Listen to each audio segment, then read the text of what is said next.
You're listening to Hair Stories with Chantel, a podcast to inspire and help you feel less alone in the world as we capture life stories beyond the chair that shows all that we all have a hair story. I'm Carin Chantel, and to understand why today's conversation is so vital, you first have to meet our guest, Mike. He isn't your typical crypto influencer or Wall Street pro. Mike spent 3 decades at the highest levels of technology and cybersecurity, including leadership roles at Microsoft. He's a systems expert who looks at decentralized finance through a risk-first lens, focusing on helping busy moms and dads who are lying awake at night, wondering how they will ever fund their kids' future and their own retirement. His goal is to take the most confusing, jargon-filled parts of this space and turn them into plain English, step-by-step paths to real results. So today we are going to touch a little bit on that, but mostly on Mike's life story, where he was born, what he's up to now, and we're kind of going to land on a new school community he just created. So, Mike, welcome. Thank you for being here. Hey, thank you so much. So let's start with, I want to know about little Mike, where you were born, where you grew up, and Sure. how that was for you. I think it's a lovely story. Well, there's a lot of sort of stories that intertwine. So the short answer is I was born in Port Elizabeth, South Africa, back in 1970. Allegedly, I was conceived in a Beetle, the car, and all I have is just the fondest memories of my mom making um, time and space for me as a kid, and just absolutely loving being a mom. We did everything together, gardening, uh, baking, whatever it was. And my dad trying to get into higher corporate careers, and felt that that was the way. But the way things started out was, mom being from Dutch descent, I apparently only spoke Dutch for the first 3 years, and then started learning English. Um, and mom and dad, before they started on the whole corporate, ladder thing, they were running a youth hostel, which was a cheap place to stay. I think they still have them these days for travelers and that. And this was in a lighthouse that was on the beach near King's Beach in Port Elizabeth, which is wonderful. It's one of the most popular beaches in Port Elizabeth. And we have photos of all of these people from around the world just coming through there and through there and through there. And me just being around them all the time as a little toddler. And obviously, I definitely got influenced by that, because that must in part be where my wanderlust comes from. Because from there, I left South Africa later in my career. But mom and dad decided to move up to Johannesburg, which is the largest city and had the most opportunity at that time, and I think still today. And that's when he decided to become a bank manager, I think it was. They scrimped and saved everything. I remember us moving up there and living in a 2-bed apartment, and my bedroom was shared with all of our stuff. And all of our stuff was everywhere in this apartment, because they was saving for a down payment on a house. And I remember, at that time, uh, we might not have had a lot. I remember sugar and butter on toast was a popular dessert for us at that time, and I love it still today. There's no bad memories or bad vibes at all from that time. I remember my dad making barbecue in South Africa is a big deal, and there's a name for it. It's a braai. That's the word in Afrikaans. And you always have to use wood or charcoal, very purist kind of approach to doing a barbecue. And I remember him using trash can lids, the steel ones, on the fire escape of this apartment to make fires and cook toasted sandwiches and things, which was a treat. And moving on from there, then his career expanded, and I started going to school. My mom and dad were convinced that a better way back in those days. This is during the apartheid days in South Africa, and the education system was structured around government control. Now, there's a lot of governments in the world that do this today still, control the education system. In fact, pretty much all governments do to some extent. But in South Africa at that time, the government dictated what the education system should be. And so if you were white, you got a certain education. If you were black, you got another education. And if you were something in between, you got a something in between education. However, there was this other system that was called the Joint Matriculation Board, and it was an entirely separate education system that private schools did. And private schools were the only ones that were allowed to be multiracial. And so mom and dad scrimped and saved. They got me into the cheapest private school they could get me into. And it was LaSalle College. It was run by Irish brothers that wore these brown tunics, from head to toe, and ran around with bamboo canes disciplining us, which was a real treat. But I was there for, gosh, 10 years, I think it was. And then mom and dad got divorced at some point, and I somehow landed up at a boarding school called Potchefstroom Boys High, which is very traditional. It was the old system, but things were changing at that time. And so the education was opening, leading up to the dismantling of apartheid in around '94, and that's when Mandela was released, and things went the other way. But it was a fun little school. It was very traditional. All of the names of the houses, there were three. There was Buxton, Granton, and Milton. These are all very English names. And then if you were a day boy, you didn't live, you got the special title called day boy. But we had boaters, the straw boaters that you see they're wearing at Eton and stuff like that. South African education system, everybody wears a uniform. And I have vivid memories of quite a few things, which probably I don't want to repeat. But some of the fun things were, I remember us on Sundays we got marched down to school, and to Sunday school, or to church, actually. Yes, to church. We got marched down to church, but we would hang back at the back, and then we would run across the road to cemetery so we could go smoke. That was one of the fond memories I have. The other one was making pineapple beer in our lockers. Because Sundays we had fruit salad, and everybody would get the pineapple out of the fruit salad. We'd club it all together, get old Coke 2 liter bottles, make a hole in the top with a little piece of tape, and somebody would get barley, and another one would get yeast or whatever, and we'd make our own homemade beer. And those are two sort of fond things there. So that's kind of school.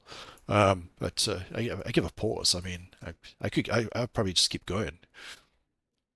So, I think this would be a good time to ask, when I feel like middle school, high school, that's kind of when we start to play with our appearance, and sometimes Yeah. it's later, but this experimenting with the Yes. beer and the smoking, I too remember around this time, it was what I could change, right? So it was, I'm suddenly dressing myself so I can wear whatever, if I want to be in like a purple hoodie for a week or whatever. Just this, um, maybe I got into skinny jeans, but along with these external things, just messing with the hair, and I feel like for all of us, it's being aware that the opposite sex or the same sex is looking at us, and kind of like, you know, we might suddenly be putting a little extra product in our hair, or Sure. so yeah, I would love to capture if there was a time where you felt like you definitely had a hair story, and if it Yeah. relates to how you felt about yourself or how you noticed other people responded to you. Yeah, 100%. So probably it's around that time, sort of later at the private school and just before the boarding school, around that sort of age. So 15, 14, 15, 16, 17, around there. And I started growing my hair real long. It was kind of mullety, which was sort of kind of in, but it was, I affectionately in other groups that we're both in, including yours, I think I've called it the flock of seagulls look, and you've seen, I shared a couple of pictures from the past. That was my thing.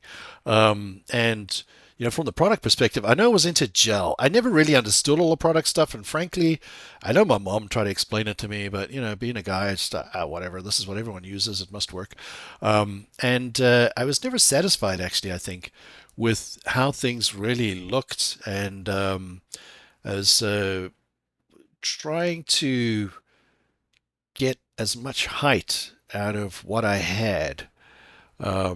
And then somewhere along my earlier 20s, I started realizing, oh, wait, I'm getting a receding hairline, and that's a whole other story. But during those teenage years, it was really about going as big as possible. For me, that age was during the 80s, the late 80s, and the big boy hair bands, and so that was emulated for sure. And I was definitely into metal and hard rock and Judas Priest and Iron Maiden and Motley Crue and all of those kind of bands. And so that definitely was part of that as well because they had really big hair.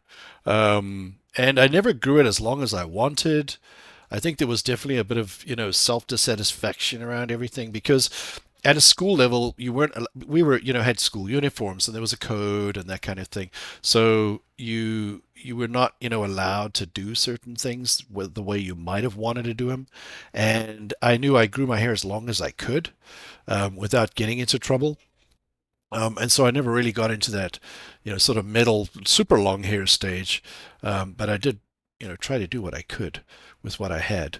And Did you ever that's, get into playing an instrument, or was it just the music you like listening to it? uh yeah. So instruments, I got to a certain point. I'm like, all right, I want to play guitar like Steve Vai. So I saved up my money, bought a guitar, and I got one lesson. And I learned how to play "Smoke on the Water."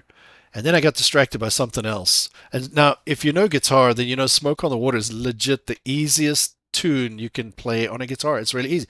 Dun, dun, dun, dun, dun, dun, dun. It's the easiest song anybody could learn. So I learned that one, and that was my claim to fame. Then I was like, nah, man, this thing's taking too long to learn. I don't like it. I want that instant, the dopamine hit before the phones even existed. And so I remember later on, I was like, all right, I'm going to be a drummer. So what do I need to do to be a drummer? Well, I need a drum set. Oh shoot, those cost a lot of money. Oh wait, there's an electronic drum. Okay, that's a couple $100. I saved that up and I bought this electronic drum. It's about, the size of maybe a letter size in a square, a letter size page in a square, and it had four little pads, and you could use drumsticks in that. I messed around on it. I never really got that good on it. I feel like jumping forward to a past relationship, the my one of my girlfriend's dads had taught himself in his later years, in his 60s, he had sat down and deliberately taught himself how to play guitar. And he would play guitar around the campfires, and that would be his practice. And every night he did 15 minutes of guitar, and I was always very envious of this. So I feel like at a certain point, I may do that. And actually just get an acoustic guitar and just have the discipline to go ahead and scratch that itch that I started. I have this theory about arcs where, as kids, even, younger kids, toddlers, and then growing up into our preteen and teen years and whatever, we open these desires of like how we see the world and how we want the world to be.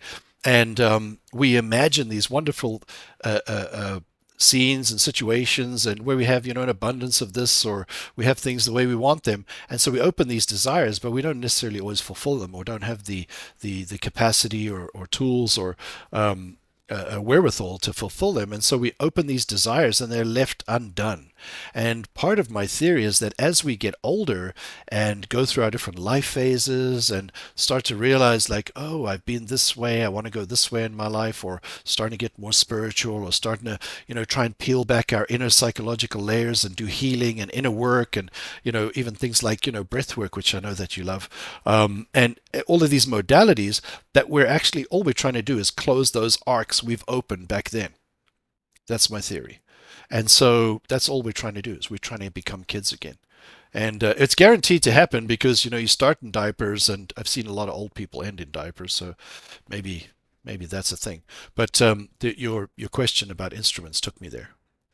Yeah, I completely agree. I It actually hasn't left me. My desire to interview people and to play with their hair and to be cutting hair and to be crafting was very visible in lots of pictures that people took when I was little. I was like, why? What was that? Like, why was I doing that? And it never left me. So I can kind of see that when I do that as an adult, I get to tap into that younger self and embody Okay. the joy or the wonder of It's yeah. Um, is there lovely. is there anything else you wanted to share about a hair story that came to mind, perhaps Hmm. when you first Sure. So Yeah. there was one time when my my sister and I, we were told to paint a room, and for some reason the adults went and did other stuff. And we decided it was a great idea to paint our faces. And this is actual wall paint, like oil based. Yeah. So we painted our whole faces and our hair and everything. I don't know, 9 or 10 or something. It seemed like a really smart idea at the time. It was wonderful. And until, the adults arrived and then, well, we had to cut our hair. So, that was very sad to me that I had to do that. Um, and that I don't know, that just jumped out, in my memory. And then coincidentally, my elder daughter, who's turning 27 on this Friday, I don't know, she got gum in her hair. I think all kids get gum in their hair, and she had this beautiful, 2, 3 year old hairdo that had to be slaughtered. And so she definitely had a mullet for a while, but she was a young kid, she didn't really care. The hair thing, I mean, it was something that I know that I was into back then a lot, and it really was a part of my whole ego and my shtick. But I just don't have any. I think there was a shift at some point where I realized that my hairline is receding, and at a certain point I was like, this thing is just a hassle. I don't want to be that dude that you see those 60-year-olds running around where they've grown that receding hairline out and have a ponytail. It's appealing to have a ponytail, but I wouldn't want to live like that. So then what I resigned myself to is I bought my own clipper. I cut my hair maybe once a week or so. And I'm like, yes, I saved another $10 for crypto. So I have that feeling to it, but then at the same time, when I do sometimes get the urge to go to a barber and have the that sort of self pleasure of someone else taking care of things for you, and maybe getting a beard cut. There's a local place I just discovered where you get cocktails. Yeah, they charge you a lot for the cut. That I'd like to go and try that, and so my wife definitely encouraging me to do that. I think she really appreciates when I look like a snack, like she says, and I haven't looked like a snack in quite some time.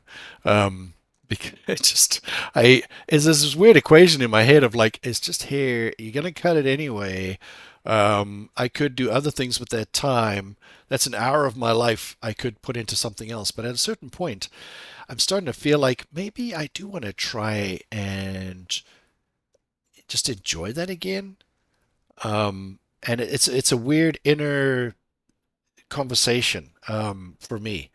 Um, it's where I'm at now, and I'm open to it because I see other value now, where it's more time to myself. I get off my phone. I can just have some self appreciation, room to think. So for me, really that kind of an activity would be. I'd much prefer if someone's going to do my hair, whether it's my beard or whatever. I don't want to talk to you. I just want to be in my head doing my own thing, ruminating, maybe interaction if I'm having that kind of a day.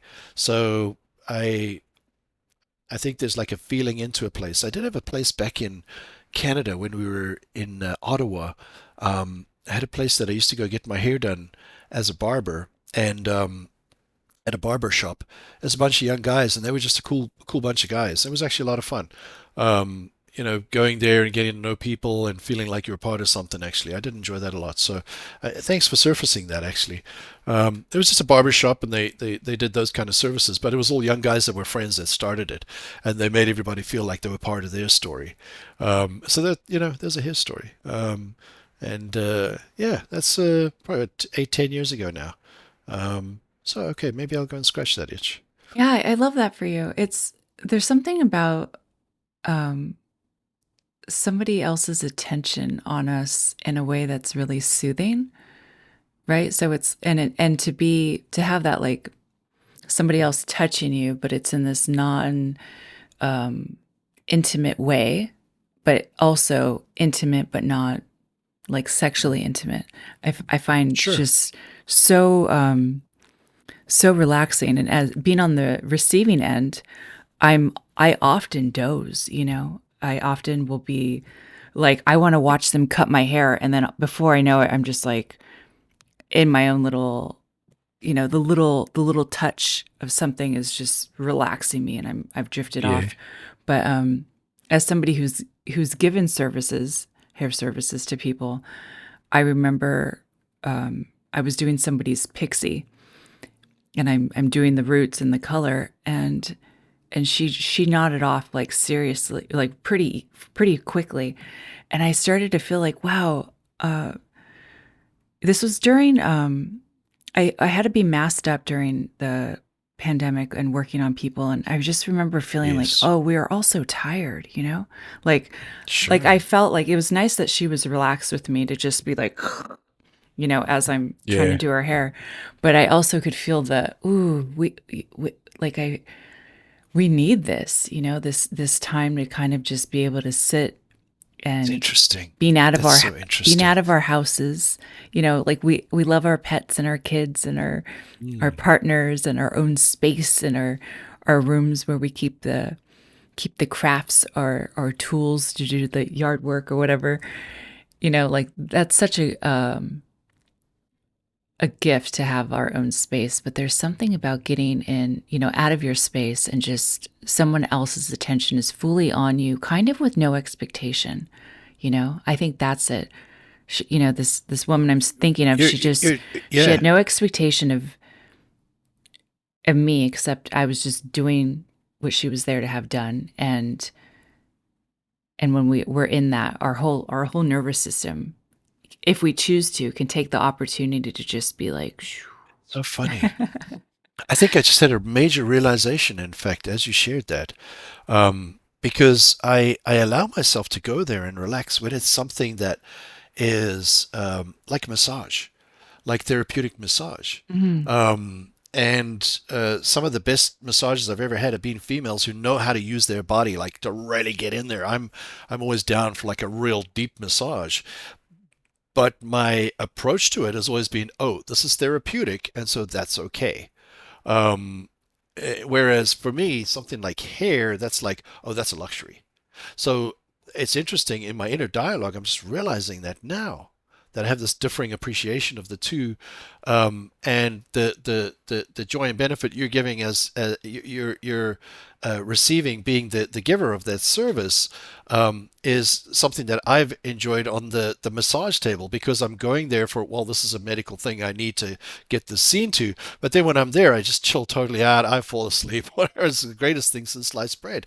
And then the endorphins are flowing after that, and you go home and have a nice, bath or, nap or whatever. And I just realized, like, there's something in me that relates, and it's got to be hidden away in the past somewhere, to getting my hair done as being some kind of a luxury that was maybe not something that could be enjoyed as often as it could have been. But my mom was always into her hair in a big, big way. She was always blonde. I think she had, she was actually maybe dirty blonde or maybe brown, but she always had this blonde, blonde, blonde hair. She was in real estate, and it was always big hair.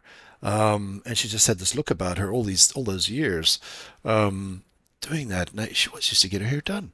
So I want to go and explore that more. Actually, I probably will do that in my morning meditations for the next several days and chew on that and try to figure out, well, where does that come from?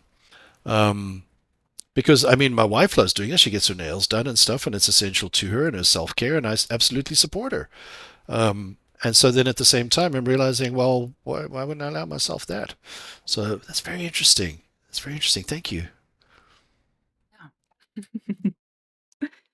So we got up to Mike in high school, going into college, and Yeah. I didn't I haven't heard this, and I don't know if it's out there, but I am curious. I think without getting too much into the actual work, I'm curious how you landed in cybersecurity, and then how this is going to be interesting how I phrase this. So Mhm. there's definitely, I don't know if it's going to come to mind, but if it comes to mind for you after answering that, what what things what little highlights from that time to now kind of set you up for where you are right now in 2026, like where you're living, what you're doing on Skool with two different communities. So I hope that I could ask the question again to see if like a memory sparks, where Sure. when we look back, I feel like there's always something where it's like, okay, this is this pain point or this desire or Yeah. somebody just saying, come over here, get on school, let us over here, planting seeds. Oh, So, sure. Yeah. Well, so cybersecurity, I coming out of high school back in those days in South Africa at that time, and it's just the way the system worked. But if you were a white male, you had to go and do military service after school. You could go to university, but that just delayed the process. You still had to do it after. And this is now during the time of the dismantling of apartheid. So the intent was if you went to the army, it was for 2 years. There was a war going on up in Angola, which is one country above South Africa, and they were shipping the lads up there to fight the war over there. They didn't want the war on the South African border, and they were fighting with the Cubans and the communists and stuff like that. And I wasn't too keen on this because from all my friends, I'd caught wind of what the circumstances were like, and I just what didn't interest me really. So I discovered there was another path. I found that if you were willing to do double the time, you could go to the post office or the police force, and if you were in the police force, you could get a 9 to 5. And I'm like, well, that's super appealing to me. So I tried the post office, and then I learned, well, no, you have to be a rich politician because all the kids go there. So, all right, police. And I kind of did that also half and half because I really didn't know what I wanted to do at 18. And mom is like, well, go get the police done. And dad is like, no, go to uni. And I'm like, well, if I go to do this, I can satisfy you both because I can go to the police force, I can do night school, and I'll do a technical diploma. And so I did the basics, and then during the basic training, I got introduced to forensics, and I discovered a whole career there. They certified me in forensics, which was I was very pleased to do. I was happy to do all the training and learn about weapons and law and all this stuff, but I really didn't fancy the idea of carrying a gun and having the responsibility of potentially using this weapon against somebody. Now I live in South Carolina and everybody has guns. I'm okay with it. But back then, it was a real challenge for me. And so I chose to go down the path of getting into forensics. I learned fingerprints, and I did that for the time that I was in the police. But coming to the connection back to cybersecurity, after my required time, I went to my major that I reported to at that point, and I said, look, I'd really like to transfer to the computer division. That's really where my interest lies. I had been doing a computer data processing diploma, and he denied me. And that led to a path where I quit after the required time. I got out of the police, and my two uncles had basically like an advanced networking business selling networking gear for corporate networks, data networks, and systems associated to that, servers, and before there was cloud technology and that kind of thing. And I moved down to Cape Town to go live with one of my uncles I didn't know as well as the first one, and to go work with them. And that's where I kind of started getting into the tech side, and that then later led to an opportunity with Microsoft, which was wonderful. Microsoft opened a branch in South Africa, and I was able to work myself into a job with them. I had dropped out of the computer data processing diploma. I couldn't stand programming, by the way, so I started doing the infrastructure side and a little bit of the security stuff related to that. And then Microsoft came along.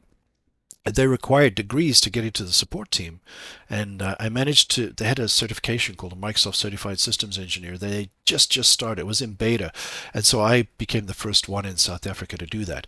And they accepted that in lieu of the degree, and that was my opportunity, got my foot in the door, and then I had a wonderful manager who promoted within the ranks, and I eventually ended up in Microsoft Consulting. They seconded me to Israel to go and start a consulting practice for them there.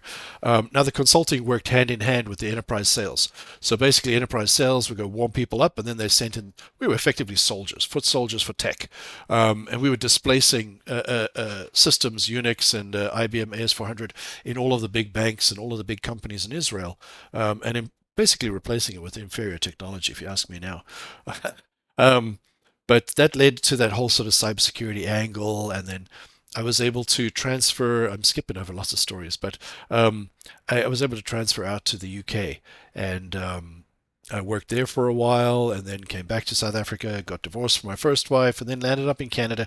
And along that journey, that's when I was really doing more of the cybersecurity stuff and getting certifications related to that, and just doing more and more of that for my career. So this whole sort of tech, networking, data, infrastructure, cybersecurity is just one big ball of stuff.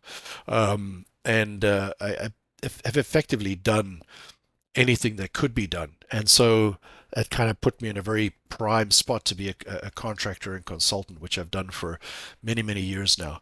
And it's very lucrative. But there's also the downsides of being a contractor is you're disposable. I did like that lifestyle though. I never really fancied being an employee anywhere too long. Because I just get bored with people, to be honest. You get tired of hearing their stories, and then you got to put up with the SH1T, and I'm like, no, that's just not me. I'll be a contractor. I'll do stuff for you for a year or two, and then I'll just move on. And I've really enjoyed that kind of lifestyle. Um, and that's kind of led me to where I'm at now. We're circumstantially living in South Carolina now because my wife's family is here. We left Canada about 5 years ago to come and spend time with her grandparents after COVID. And they've subsequently passed on, and now we're just here. We've got a little baby, 21-month-old. She's a delight, absolute delight. She's got a hair story. My goodness, you should see that hair in the mornings. Woo-wee! That's something else. Um, but now the interesting thing was the second question you asked, tying it back to the school side, and it's really not. It actually it's coming full circle now because I I got to Skool. Skool is the third platform that I've explored and have used for my crypto community. I got into crypto in May of 2020. The story is I got started with $100 in Bitcoin. I dollar cost averaged, and through fortune, education, and hard work, I landed up with a portfolio of over 500,000 less than a year later. But in the subsequent years, I've succumbed to all kind of scams. I've been rug pulled. I've invested in bad projects that look good. I've done all of the things so many people have done, but my community is about telling those stories and sharing them in a way that helps people not experience those mistakes and save, thousands or hundreds of thousands of dollars doing so. And in that ensuing experience, I've created systems that are predictable. That busy moms and dads. That's kind of where I'm going after for now. But it's basically anybody that really wants to get that crypto with guardrails. We all believe in crypto. It's the future. We believe in the blockchain and its power for good. But there's so much noise out there. There's so much data to consume.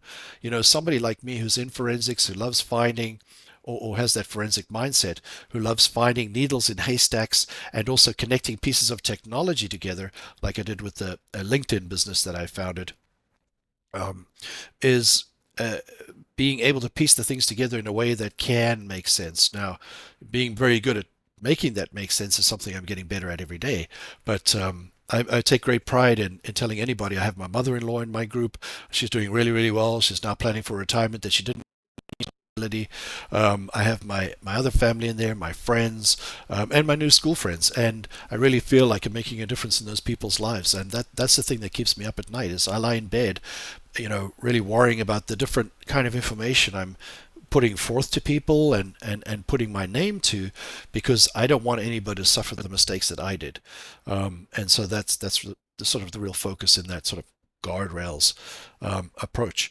But that didn't really tie back. It ties back to cybersecurity in the way that there's ways to do it safely and not safely, so you don't succumb to hackers and that kind of thing. So there's a connect there. But landing up on Skool, to your point there, um, was we started on Discord in 2022. That one was called Crypto Returns. Got that up to about 100 people, but I didn't really understand how to impart the value. I later started another community on Patreon, which was the first version of Crypto Ease, which is my now thing. And it did well, but it wasn't a social app. It lacks a lot of the features that Skool has. And then I started exploring from there. What other apps were out there, and I came across Skool, and I'm so glad I did, because I got to meet people like you. But the platform it really does cater so well to newbies and boomers who are tech phobic. They understand Facebook. There's a lot of connects there, and then you have the classroom aspects. And I just love the platform that it's so flexible. You've got all these diverse businesses and diverse imaginations of how to do a business, and Skool somehow lets us do that. Sometimes we have to fudge things a little bit, but it's a super wonderful platform. So I really love Skool for that. And so I have two crypto communities. One is just a higher level coaching one-on-one. The other one is the basic group, and it's super affordable on purpose. Some AIs actually think that my group is a scam because it's too cheap. But I just want to make that entry level very accessible so that anybody can get started. Um, and then today I started a new community, and it's called Mystical Mike, and it connects dots for something that I've has been in my back pocket for so many years. I have a whole other layer to myself that ties back to me being, I'm a certified Reiki master. I've sought out spiritual teachers over the years. I've had many spiritual teachers. I've been exposed to diverse religions and cultures and philosophies. And through my travels and career, that's always been an ever-present part to how I do things. In my morning routine, I'm burning incense and meditating, and really going there. And then, coincidentally, through starting my crypto communities on Skool, I came across certain coaches, and one of those coaches, her name is Sarah Hankins, has a community that is really about basically giving you a permission slip to get messy, and it's allowed me to get past the procrastination and perfection that I've really suffered from so much in the past. And by being in that group, it's allowed me to come to the point of self-confidence of like that thing that I knew I always would do, where I've seen myself in big speaking events and all these kind of things, that I'm doing that now, and we're just doing it, and we're just going to go for it, and it'll be where it'll be. And so that's kind of what I've kickstarted there. However, there's a third thing that you don't know is I've been talking with my wife for a number of months on how could we bring tech and tech support and business consulting of that nature, productivity tools and cloud solutions and the kind of stuff we've done in our tech businesses. By the way, we have tech businesses. For small and medium companies, how could we bring that to solo and mompreneurs? And so finally last night, we finally reached consensus. She's willing to change her hatred for the Skool app, which takes me away from the family, into, oh, this could actually work really well for a tech business that helps people. And so we have I'm kind of pre-announcing, I guess. We're going through the steps of her actually starting a school where we in our business lives we've been perfect pairs, where she's very focused on productivity tools and creativity and data management and presentations and graphic design, and I've been the whole the hard edge of like the mathematical data centers and networking and crypto cybersecurity, sorry, not crypto but cybersecurity. And so we're bringing those two pieces together again, which we've done very successfully for other businesses in a traditional sense. We've figured out a way how to do it on Skool that should make financial sense for any small entrepreneur that's struggling with the tech, in a way that they can get as much help as they need using Skool actually to deliver the service, rather than there's all these other tech pieces we have to get, a ticketing system and all this other stuff.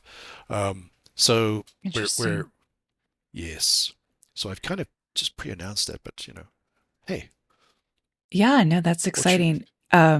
Something you said in the past made me, I can't remember what it was. I'm sorry, but I almost asked if, yeah, I kind of go with my intuition sometimes, as far that's as the best way. I'll get like something and I'm like, that makes no Yeah. sense. But I almost had asked if your wife was, had any desire to also just, um, be on a episode with you. And I think that stemmed from, I'll get like hints that it's hard for our families to understand, where they're just like, what are you doing on there, really? We get that attitude. And um That is such a key point, hearing really such a key point. yeah, hearing that your wife she's creative, she's talking about it's called personal management systems with tech, right? There's all this small business. I mean, that's speaking to me, and I feel like once somebody can have a little bit of a school experience themselves, Mm, um, not through our eyes, but actually through their own eyes, they get like, oh, absolutely. I kind of see what you're doing here. Right. My mom was like that, where everything was like, what are you saying? And then once she like jumped on a call, she was like, "Oh, this is different," and Right. immediately was having her own experience. I'm always looking at my mom and I'm just like, you would be wonderful just doing your own YouTube channel on gardening and all this Yeah. other stuff. I mean, she's into a lot of different things. And I'm like, I know there's a niche out there that people would just love For watching real. you do your little thing. And yet Yeah. there's a hesitation, right? Or a lack of understanding with the tech side. Is So I can see how, on her part, you mean, or the hesitation? No, because yeah, of yeah, sharing. on, So with on her, her, right? yeah, on her part. And Yeah. then anyone else, I think, who's, we all have a hesitation, right? Well, And it I sometimes it do is get just that. getting to I do that. get that. I'm curious about this community that you guys might do together, right? Which Mm. is it. Am I right in saying that it's the goal would be to show people how they can merge these elements of business with a school platform, like with a community of their own. In fact, way simpler. It's effectively giving people a subscription platform to a school that focuses. And we have an old brand called Palmetto Tech. Palmetto is a really popular name in South Carolina for any business, and we have a wonderful logo that she's always loved. And through a set of circumstances, we never pursued that branding, instead sticking with my old branding of Extra Mile IT. So we're going to resurrect that. And effectively, what you're going to get for a subscription is the ability to jump in a group and ask any tech questions that you need whenever you need to ask them, and have our support, direct support, on a best effort basis, with the opportunity to, if you need to have a focused session, a screen share, or a remote takeover, or something like that, like actual clicking stuff, then you can open a ticket. We can do that. We can help that. But so often we have quick questions that, yes, we could just Google them, but why don't we? That we just want to throw somewhere at somebody to, like, let me just let this thing go there and then I'll come back to it. And Skool is actually perfectly designed to allow us to do that. You can have a fixed cost subscription as a business owner, and I have unlimited help whenever I need it. All I got to do is pay the subscription every month. I can ask as many questions as I want. I know they're going to get back to me. But when it's urgent, okay, I can do an extra thing. But if it's not urgent, I just go pop my questions in there, and Mike and Hannah are going to get on it. And over time, we'll curate. I've had other projects, much larger projects and cybersecurity events and stuff like that, where I've brought on contractors as needed. I have a whole network of friends in the industry after all these decades. And it would be very easy for us to expand and scale that if we needed to. We do have some other ideas along that vein that could scale into something larger, like a proof worth for tech people, something like that. But for now, this is a very easy, low-hanging fruit for us to bring our value to a community where I see so many solo and mompreneurs just trying to get their stuff done. And you're faced every day with the challenge of, I have all these things I know that I need to get done to get to that next level with my community, but with my business. And packaging my offer, the social media, the marketing, the sales, the software, the tech, all this stuff, and it's just a lot of stuff. And so you have the choice every day as an entrepreneur and a business owner of, well, I can invest my time and burn my life on learning this thing, which is valid. You could take the time. You don't have the money, no problem. Go do that. Go Google it, learn it, figure out how to do, I don't know, book appointments for people to, have meet, whatever the things are, whether it's, learning Microsoft Office or Google Suite or whatever the challenges are, Quicken, bookkeeping, who knows? You can go learn and do that yourself and struggle through it as you need. Now, AI is very useful in this regard, but a lot of people just don't care for AI or they don't know how to use it effectively. And then on the other hand, you can pay a professional. How many times in my life have I recognized there was a certain point in my career when I realized, you know what? I can move faster by paying someone to teach me the lessons that I'm going to have to, knock my head against. And you can see how much I've knocked my head by the lack of hair. So I'm very willing to knock my head and learn things on my own. But just like with my school, I was at a point where after doing my first two communities, I realized, like, listen, but like, we need to move here. We got to, I want to be helping these people, and I want it to get to a point where I can have this community and be financially self-sustainable so I can do it full time and add my full worth to this thing. I don't want to have to work a 9 to 5, which I still have in the background, and then do this thing part time. And I'm happy to do it for now. I recognize it's building step by step. We'll get there, but I want to be at that place where I can do this full time. And so this is another path for us to facilitate the universe giving us abundance in order to achieve that goal. I'm already there in the sense that, day to day, I live a charmed life. I have a 21-month-old. I get to do it again as a dad. I have a 27-year-old I mentioned before. I'm at a totally different place in my life. And oh my goodness, every single day is precious with this little child. She is just such a joy. And I get to spend we've created an environment where some people call it old school, but we have my wife taking care of my young one. She's an educator by qualification anyways. And so she is educating her as a teacher, but also as a mother, and exposing her to life in such a way, in a structured way, leveraging Montessori and homeschooling. And this is where our values are. We're those kind of people who want to have the homestead. So just so you know, chickens are in the future. This school app that looks like an app to so many people just starting out. It's a lifestyle, it's a culture, and it allows you to really start to reveal and peel back your own onion layers.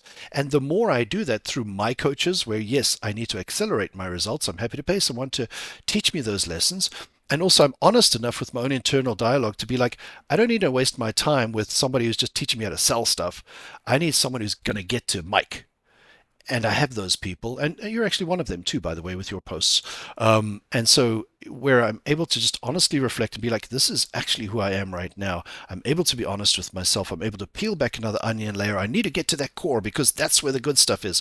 And when I start giving that good stuff, the universe is just going to shower me with gold in moments, not just money.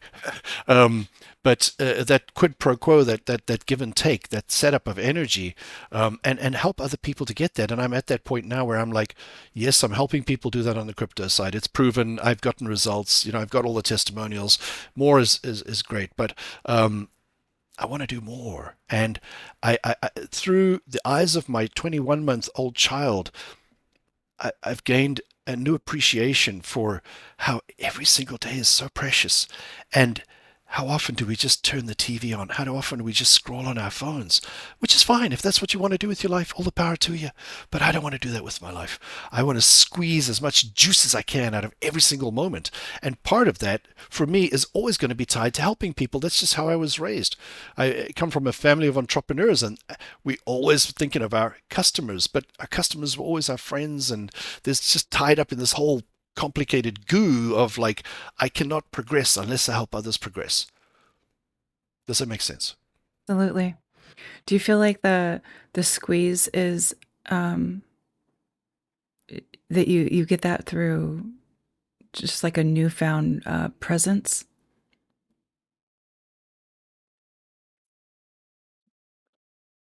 Yeah. So, wow, there's a lot of layers in that for me because, I'm the observer and I like to dissect. And the way I take that is a new presence. So my younger daughter is a new presence in my life. I take it that way. And so, yes, I do get that through that. Um, but it's also like, go ahead. I think I was trying to imagine because we all have a different way of when you were describing it. I felt like I too have changed in that aspect where um, I started to feel the moments a bit more.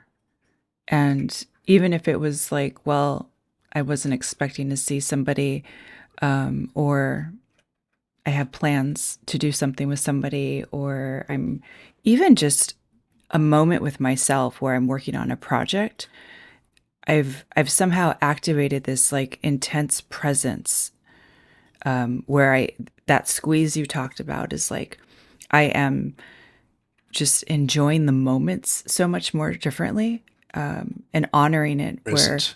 there is for both of us there is a in an hour or so or dinner tonight and all the things that are going to fill the Sure. rest of our day, but the moments are feeling just so much more savory right? So that Yes. when you were talking about your kids, it was funny because I was thinking Seeing more that colors in the rainbow. yeah, I wanted to ask, um, and you kind of were answering it, but I was immediately thinking how fatherhood for you right now, like as far as reflection goes, what your kids have, what lesson both of your kids right now have given you, where you Really. feel it's become like a part of your everyday. It's like there's things that unravel It's the onion, but yes, there's also yes, things that we are yes. forever changed. And I think children do that, forever change us, you know? Right. I think I almost had to do it again to really realize, the gift that I had the first time round, which I, ignored then, to better appreciate it now. And it has absolutely led to much better relationships with my elder daughter, and even with my other family members, even on my wife's side, of just being at this space and point in time where there's a nexus of whether it's coincidence or not, I have this younger daughter in my life who's unlocking pieces within me and allows me to experience so much joy just spending time with her because I know viscerally now that time is so short. It's so short, and then you wake up and you're like, oh my God, you're a teenager. Okay, bye. You don't like me anymore. I know how short that time is, but and that's what I mean by squeezing the juice out of life is not feeling under pressure personally to do that, but wanting to do that and embracing that. And like when I sit down to do my school, like, listen, I'm a meanderer. Like, you put me in a garden and say, go garden. I'm like, oh, I'll tinker with this. I'll touch that. I'll do that. And then I've done stuff at the end of the day. But, if you want me to articulate, that might be tough. And so that whole, hardcore discipline aspect of I will do this for 7.5 minutes. Now I must move on, or I'm allowed to breathe for 3 seconds. Okay, now I must, I don't have that rigidity in me. I don't have that bone in me. I need the flow to let my intuition take me where it wants to. And yes, here it is. It's through these circumstances with the kids and the appreciation and the juicing part, surrendering to the universe. And recently, I accidentally, in a comment on Skool, I wanted to say people, but I said prism. And it occurred to me this is indeed, in fact, what we are.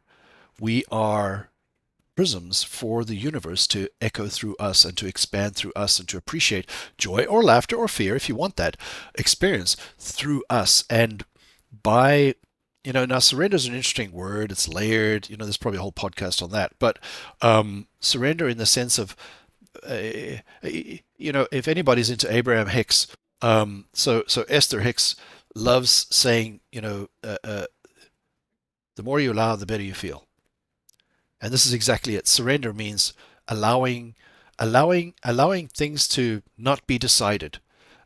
Don't predict so much. Just go moment to moment, live moment to moment, and live with the intention of, all right, I'm going to do this now. I'm sitting down to do my work block on my notifications, or I'm doing a post, or I'm building a course piece, or I'm attending a podcast with lovely Carin Chantel, or I'm going to do the groceries, or I'm going to do these things. But take that thing and say, man, I'm gonna do that thing. And if I'm gonna do the groceries, I'm gonna go do them and have fun with it. And just if there's a connection there, okay, allow it. I bump into people all the time. Hannah hates it. She'll be like, "Don't start a conversation, please." It's what I do, and I meet so many wonderful, wonderful people. I'll be like, even driving home from Costco just now, the universe said, go this way. I'm like, why? I'm going to be late. And so I go this way and I'm like, oh, I never knew that. Oh, wow, look at that. And so just uh, paying attention to the inner voice. I had a theory. So, okay, let me reveal a bit more of myself. If we have time. About 12 to 15 years ago, I had a blog on Blogspot. I had a couple blogs. One was my poetry pseudonym is Craig Dean Melville, and that netted me my third wife who's downstairs taking care of my young one 13 years ago. But there was another blog I had. It was a spiritual blog. And it was really reposting things that I liked and got inspired by, but also just adding my own flair into it. And one of the articles that I wrote was, it wasn't inspired, and it's downloads and just reflecting those downloads through my own prism, so to speak, or facet, is honoring your first thought. And now there's debate and nuance around that, but the essence of the concept is we get inspired and then we start to edit with our values and layers and experiences of like, let's say you're sitting, in your chair and suddenly you get inspired, go to the ocean. And you're like, well, no crap, I got to be at the gym in half an hour. I got to cook dinner. I got to do this. I got to do that. I just can't. That doesn't make sense.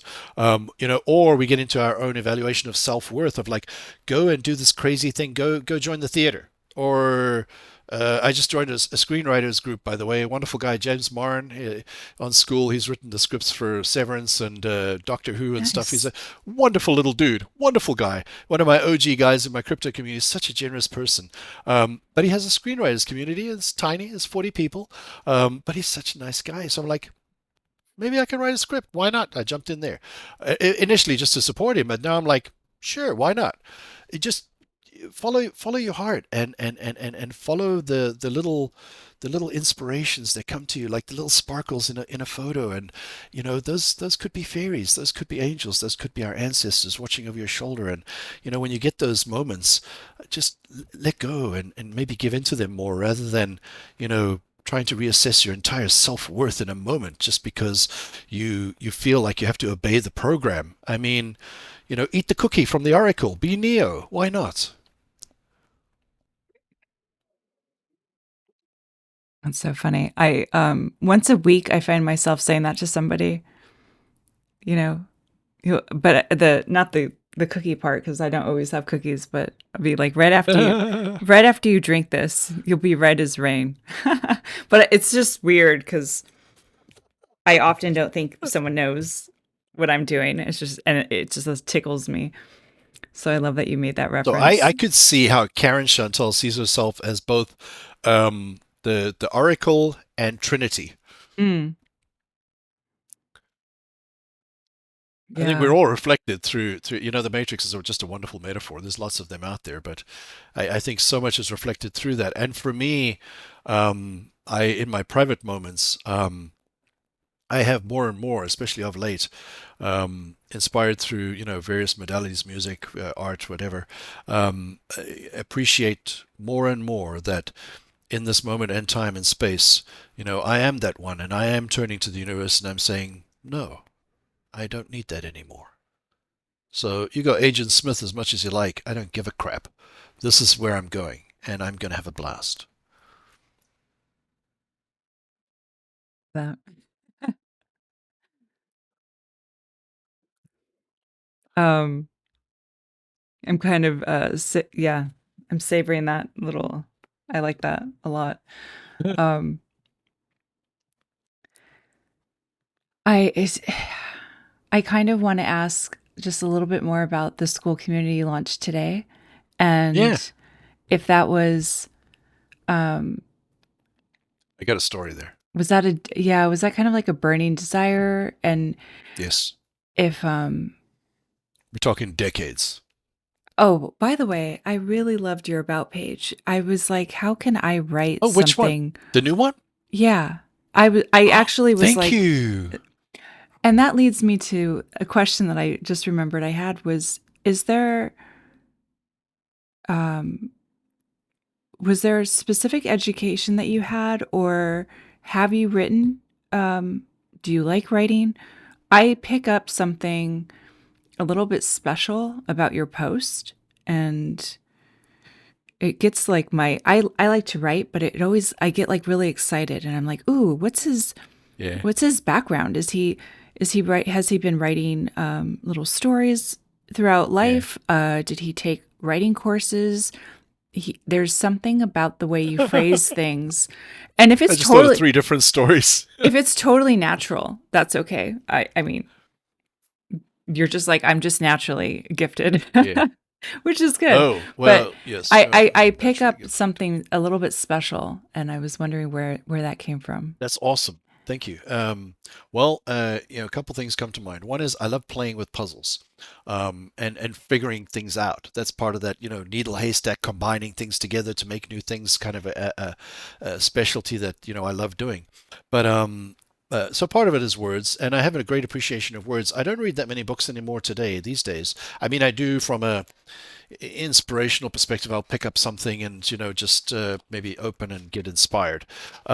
But back in my youth, especially my teenage years, I read everything. I read everything. I was into sci-fi, and then later in my 20s, I started getting into spirituality, Celestine prophecy, conversations with God, all these kind of things. And coincidentally, this is a big share, but I was diagnosed bipolar early in my 20s, and there was two big incidents that happened there, which happy to chat about another time. But I was medicated for 30 years, and then just 2 years ago, in front of a psychiatric panel, I was informed that we think you were misdiagnosed. Hmm. And so that's been a very interesting journey. I'm off the meds. I've been off the meds now for a while, and everybody's happy. And I actually, I had to stop myself sharing some stuff about my wife's personal side, but it would all make more sense how I'm connected here.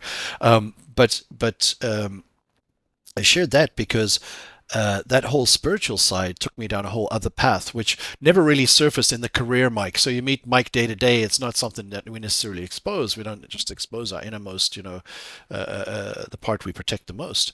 Or at least to me, that's the way I saw it. But there's always been, I always have my journal floating around. I got dozens of these. This is the Christmas one I got. I like the design. And I'm always writing. I'm always writing a little bit here and there. And the other part I mentioned, my third wife, Hannah, I attracted her initially through a poetry blog that I had. I was playing a lot with haikus. I like haikus a lot. I like because they're compressed and you have to, figure it out. It's like a Rubik's cube of words in a way. You got to play and play and play and fit it within that, is it 575? I forget. Rule. And so I had this alter ego in school. What do they say? Your stripper name is your middle name plus the street you grew up on, or something like that. And so I'm Craig Dean Melville. And the Dean came because I love James Dean. I love those kind of rebellious kind of archetypes, pirate captain, type of thing. So there's that.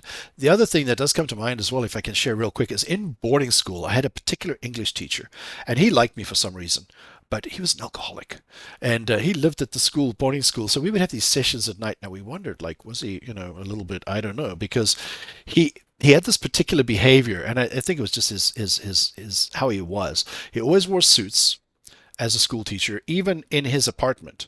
And he would have us come over for like essay sessions and whatever, but his nose was always red as Rudolph's. And he's always got this little scotch next to him.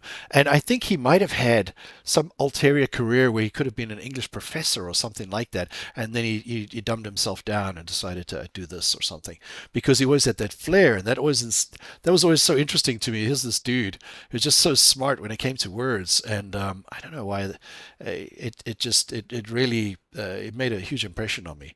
That he loved words so much that he basically lived this isolated life. He didn't really have any relationships outside. Everything was words and books, and he was so ensconced in, that sort of the viscerality of a really appreciated story or something like that. Gosh, I remember now. He made us analyze the movie Chariots of Fire. My God, I hate that movie now. We had to watch and dissect scene for scene and note for note and the script. The guys running on the beach. Da, da, da, da, da, da. Oh gosh, that just came up there. But so those are just three little touch points on playing with words. I don't know where that came from. I just always have had appreciation for the ability for words to affect people, and I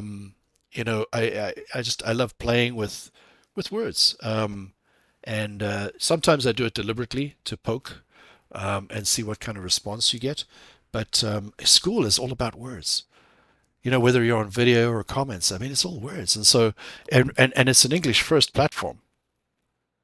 And so this is a fantastic place for people like us that, just we operate in here to be able to do that out here. Yeah. Um, Could you I also have my journal close by. oh, nice. And it's a little black book. Oh dear. Yeah, this Lots is of secrets. interestingly, I just finished this one and Oh, I interesting. like green is nice, but I usually Mhm. most of my journals are black. And I do want to get a small one and start putting. You've inspired that when you mentioned yours. I said that would be really neat to focus on something I something I feel like I don't talk about that could benefit somebody else and just fill the black book with that. Yeah.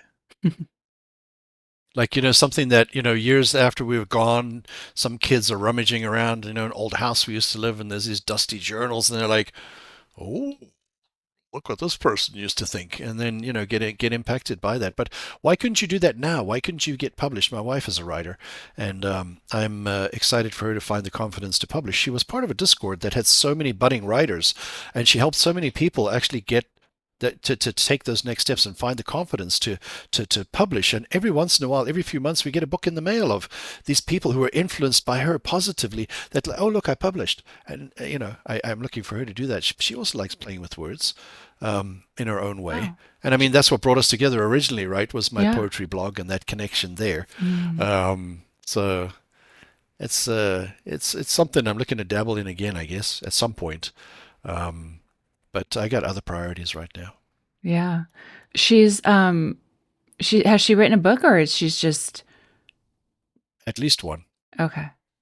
Mm. Um I was talking to Tommy about this idea that was very it felt like it was off to the side and it was just kind of coming into my sphere really loud where I really wanted to do a writers roundtable and like interview Mm. style and it would be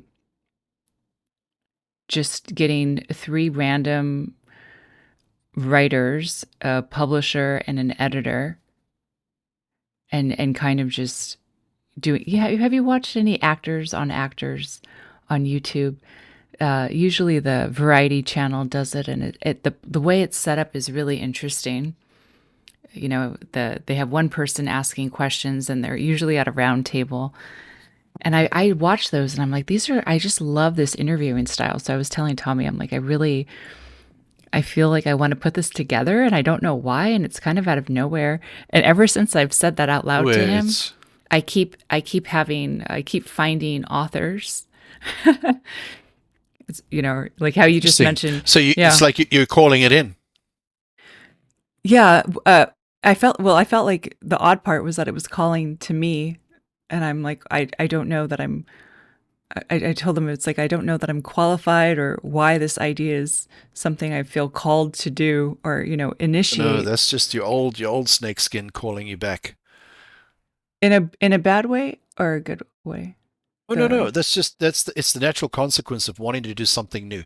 mm, There's that elastic uh, push pull of the universe where we get inspired and we follow the spark and we take things a little bit further, and we go a little bit further than we have ever in some aspect of ourselves as that prism in some facet, and then we're like, oh, but wait, the other facets say this. Oh, no, you can't do that because, you stubbed your left toe when you were a teenager and you broke a glass vase that your mom loved forever. Oh, yes, that reminds me of recording over my mom's Diana Ross VHS.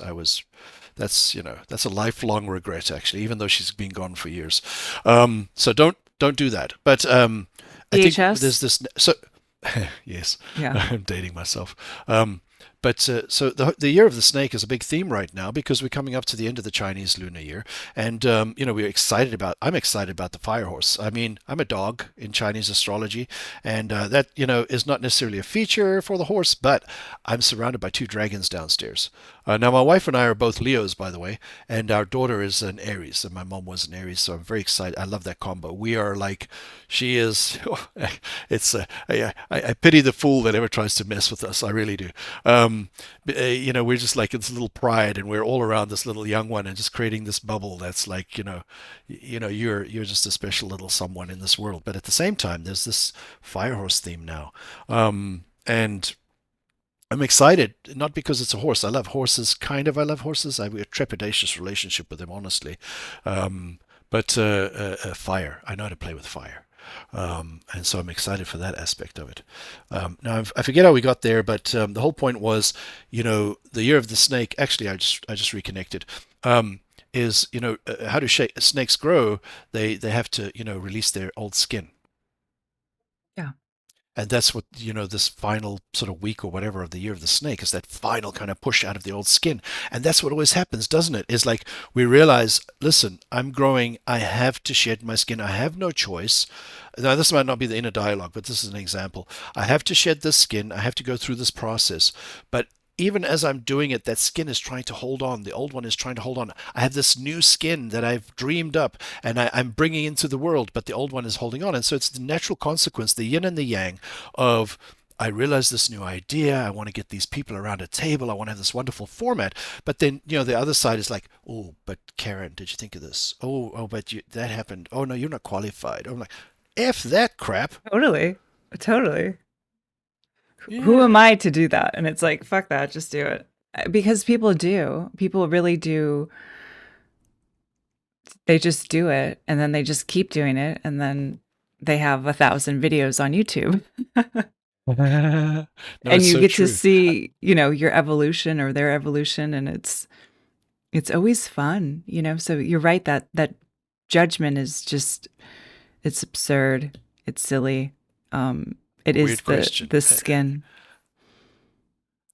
So it's less of a question, more of a request, because I don't know that you've ever done this. Um, but have you ever stood in front of a mirror and actually looked into your eyes long enough and just told yourself on repeat for like at least a minute that, I love you? So I feel like yes. But I went to Louise L. Hay and Wayne Dyer, Oh, hello. because there there's things that we pick up, and I'm speaking for everybody. There's things that I've picked up throughout life that I forget how powerful and wonderful they worked. And when I use them, Yeah, I would immediately tap into something incredibly powerful and life-changing. And then I yeah. forget. It's almost like, where did that tool go? Mike, that one was so profound for me. And it was Louise L. Hay in one of her books. I met and saw her too the same time I met Wayne. Oh, And it lovely, was so lovely. neat to have that experience. Again, it was just that whole time, and I'm kind of veering off. My intuition told me to go to this event. It was kind of random, and I'm really Nice. glad. There's when I look back, there's no regrets when I'm like, this doesn't, like you mentioned this, like when your insides are telling you, like, hey, look at this. I haven't had any regrets anytime I've said, I don't know why I should do this thing, and then I actually did it. It's always been incredibly beneficial for my life and like almost like my soul. So yeah, you just reminded me. It's been a while. I think I tapped into the mirror work 4 months ago and then drifted off and forgot. But maybe it's also the shedding of fear. When people say the fear of success, I go like, but when I look at it within myself, I'm like, ooh, why do I hesitate or put things that are working on Yeah. the shelf when they're working for me? So there's something to explore there for me for sure. What comes up? What comes up? Um, If you want to go there. I think my joy, it's unraveling the shame of my joy being shown to people online or people in my space. So if I am tapping into things like mirror work, it changes my energy and I get more activated into what I call like olive Corinne. The whole thing gets See. activated. And there is a side of me that is very obnoxious and very Mhm. a little eccentric, you know? I seem Is that calm, Chantel? but the other side is it's it's just it's not, it's become separate, but it is me. So when I'm doing the work that Yeah. the mirror work and those things that start to elevate my vibe or whatever, I don't know what it's doing. Sure. The whole me starts to come out. So instead of that separation that I've done, it's suddenly, Integration. yeah, it's suddenly I'm all of me. And then I'm faced with the shame of that side of me not being accepted, or letting that side out at the wrong Fascinating. time, right? So it's like I'm either known as being like, "Oh, you're so shy," but like that's not really true. I've um I've just gotten in trouble for being too excited. I'll meet people and Yeah. I'll get real giddy, and someone's like, "Quiet down," so that quiet down just led into adulthood. And now that I'm 43, I think like 3 years ago, became very like, I have to embrace all of me. I can't do this anymore. And anytime I Yeah. embrace all of me, my life changes for the better. So it's like, come on, like, why are you fearing that? As I hear myself saying it, but it is what it is. And I'm just trying to answer it without saying, I'm not trying to You overshare know, either, but something. So let me help you maybe, and just segue a little bit. But that's a very interesting you shared like that, because one of the things that struck me was, in the beginning when you were like mentioned Chantel, I'm like, oh wait, it's her and her friend doing a podcast, and so I'm like, because Chantel is a very South African name, just coincidentally, and however that came to pass for you is, I'm sure it's an interesting story too. But and I was like, oh cool, Chantel, all right, I want to know where she's from, and where in South Africa she might be from, because 9 times out of 10 it's South African. hmm. And then it turns out, oh no, it's you. And then I was like, oh, that is fascinating, because there have been times like with my poetry, I'm Craig Dean Melton. Now my middle name is Craig. But more recently, the last several years, my email signatures and stuff, it's my full name, because I've just reached that point of not giving an F. I'm like, this is me. And I feel like, in Star Wars, and so I use a lot of those metaphors. But one of the scenes I love from Return of the Jedi is where, is it Darth Vader or the Emperor? I'm not entirely sure. Where they're communicating with the rebels about the battle star, and it's this semi-constructed looking planetoid thing that's a weapon. We all know it's a weapon, but it's like we have to stop it becoming a weapon. And then the line, it becomes, now witness the power of this fully operational battle star, and then Alderaan disappears and is vaporized. And it's like, oh my goodness, it's actually operational. What were we thinking? And I think like we all have some level of construction in us where, we see this thing as scaffolding, but we've actually, the there's this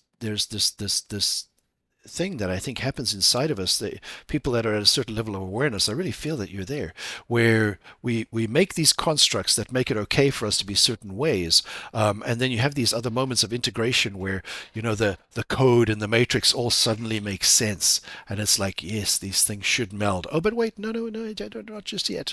Yeah. But in fact, you've already had the conversation internally. You already made the decision, and that's why you see those things. It's just breathing into it and allowing it. I feel drawn to mention something. Alan Watts talks about the breath as like nothing is firm in life. Nothing is firm, and even breathing. And we inhale and then we exhale. And just because we exhale doesn't mean you get another breath. And so the exhale itself is the letting go. It's the winter. It's the end of that cycle of breathing in. Spring, summer, fall is the harvest, then winter. And there's no promise of another season. There's no promise of another day. And so even just breath to breath of like, I'm I'm breathing out, and I just assume there's going to be another breath, but one day there won't be. And so you're never sure. And so that for me started accelerating those feelings inside of me of like, you know, this new community I've done, I recognize these are displaying different facets of me to the world, but it's me integrating. It's not me, you know. I got accused in a coaching call this morning of like, yeah, shiny things. You told me to warn you about them shiny things, and I'm Mm. like, no, this is not that. This is not that. It's not a shiny thing.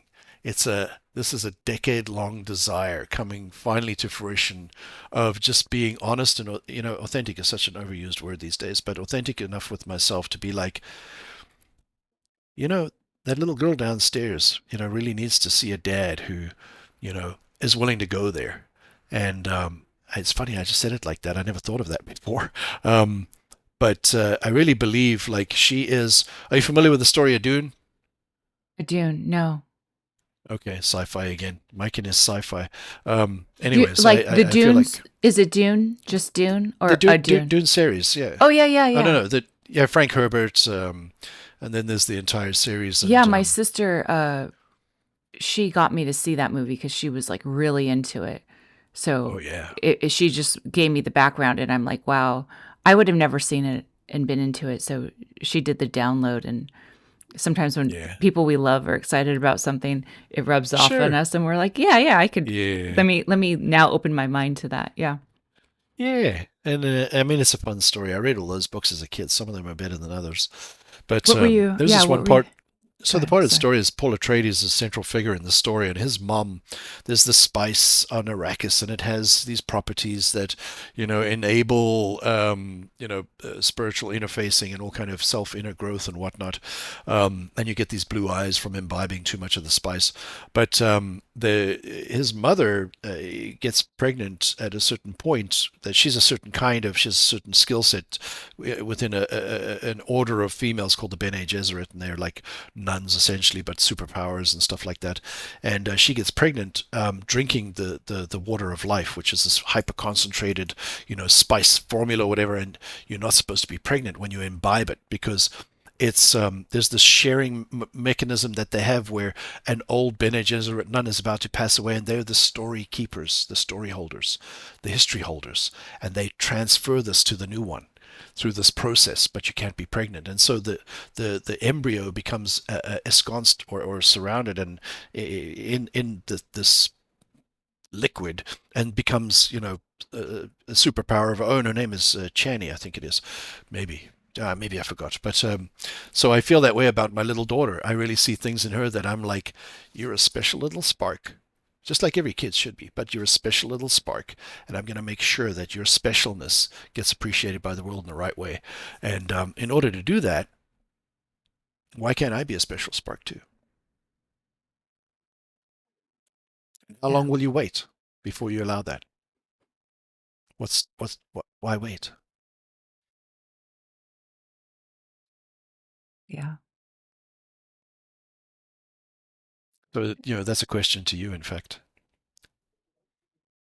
Yeah. The wrong kind of fear crept in. I definitely I feel like I know the answer because I Sure. when we read our journals, it's like Yeah. it's a trip.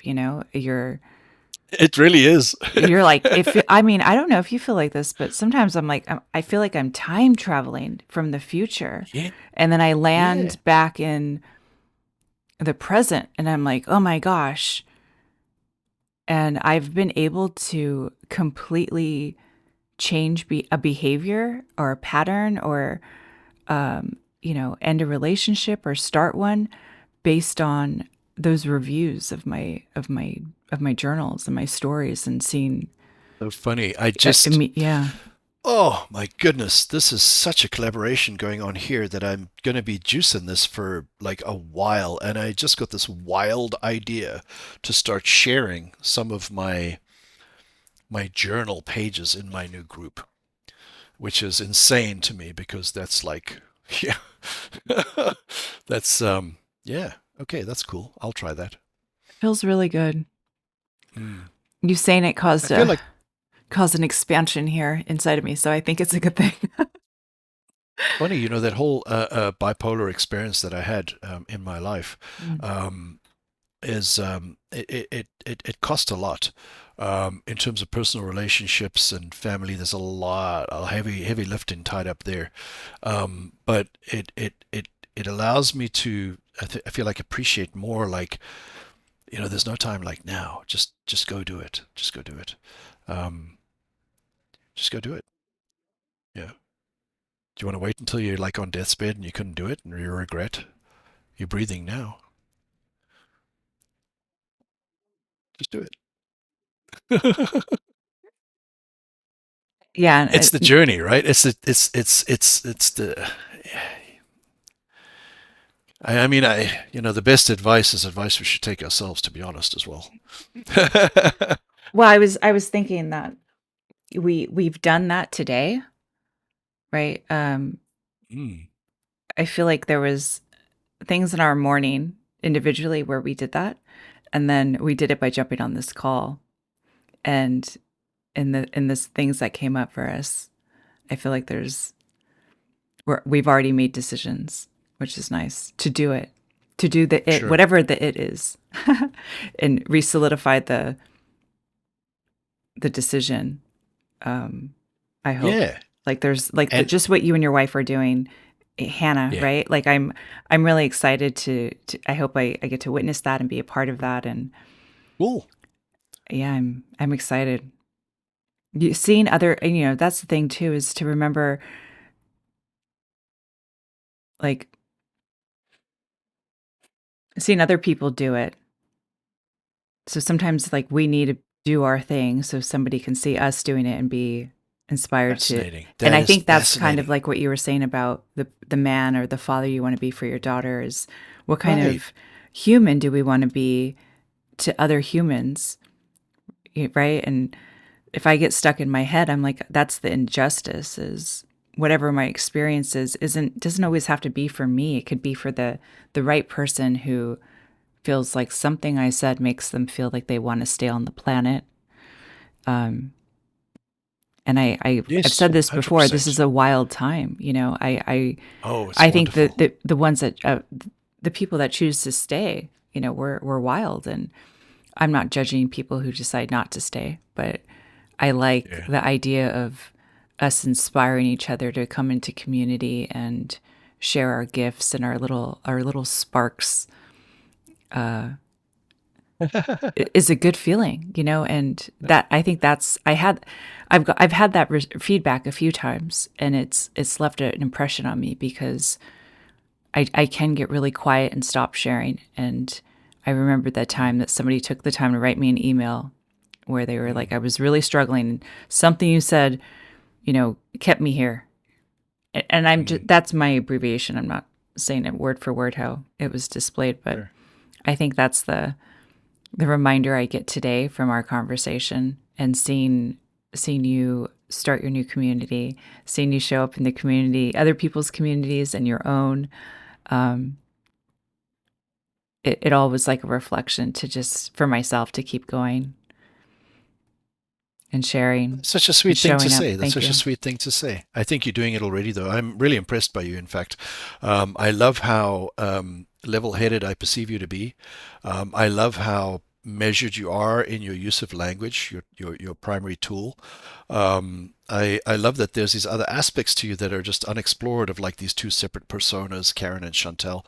I find that fascinating, and then I find the integration story fascinating as well. But I love, I love how our DM relationship started. It's just so messy. I was just exhausted, absolutely, like end of the rope when I literally, the universe was like, just leave it till tomorrow, and I'm like, no, I need to. And but it helped me to appreciate, like, just through the things that I've learned about you from looking at some of your other recordings and stuff like that, and your interactions in your group in Hair BTS, and some of the posts that you make, and the inspiration behind it is like, you're just such a fascinating person to me. And I would literally love to, even just have a coffee anytime, to just even learn more of who is Carin. And so I'm excited to, actually listen to more podcasts, not just for your guests, which is super fascinating, I'm sure, but to just learn and appreciate how you approach and your process, your life process. So yeah, like, I love and appreciate that. I really do. Thank you, Mike. I love these conversations. I feel honored that you showed up in my Ooh, community and that you said thank you. yes to this. I have to acknowledge when people say first impressions are so important. I You left an impression. My first impression with you was within school, reading your words and seeing you show up for Tommy, show up for yourself, and then you showed up for me, and just sharing yourself. And a part of you was the first impression. So when we go to that DM that you're talking about, where you said you were really tired, Yes, it yes. was it was um it was interesting because I felt like I got you, and I didn't take it any other way. And yeah, you had already left a good impression, so there was You'd have to do a Listen, lot to mess it up, and that's not happening. well, So, that's kind of you to say, and I appreciate that. But I tell you, there's a whole other life where you are just this, jazzed up, mega successful therapist. Because I see that in you, and I see that in you to give. And maybe this podcast and the things that you're doing in Hair BTS are part of that therapy and the ability to give back in that way. But I mean, I could totally see you as that, because it's so weird. It's not often that I second guess things that I've said here on Skool, because I've been able to peel back and be that me. Like in career and stuff. Well, you're a customer, and I kind of said something. Okay, maybe the formal correct approach. I should apologize in this manner. That's how the system works, and that's the process. Okay, cool. If you do that, everything will be okay. That where those rules are established, like the rules of interaction at a corporate level, or at an employee level. Those rules are well established. But on Skool, we're just meeting people where we're at, and I didn't. I felt that I knew you well enough that I felt pushed to. I need to respond to Carin now because I value this potential podcast, which we're having right now. But at the same time, I was like, the my inner being is like, you need to stop. You need to sleep. Just stop this one more thing. One more thing. And Hannah's, a super good anchor for me there. She's the queen of comfort, and definitely helps me there. But to the point of that conversation, it's fascinating to me how some of your responses were like, and then I'm like, oh, but I want to just go, just go, just go. And so that to me speaks to just a very, very successful ability to help people reflect just in simple responses, which to you you're probably just like, oh, I was just responding. Um, so I think that is definitely a superpower that you have, and I feel like this platform that you've chosen is the way that you choose to express that now. Mm. Thank you, Mike. Thank you for talking Thank about the you. mirror, the reminder of the mirror, and thank you for being a mirror for me. And Yeah, I think it's that, yeah, lovely. I'll I say, appreciate your time so much. yeah, I'll say adios and good day to Yeah. you. Thank you so much. Thank you. Thank you. I appreciate you so much, Carin. All the best. Ciao. Bye.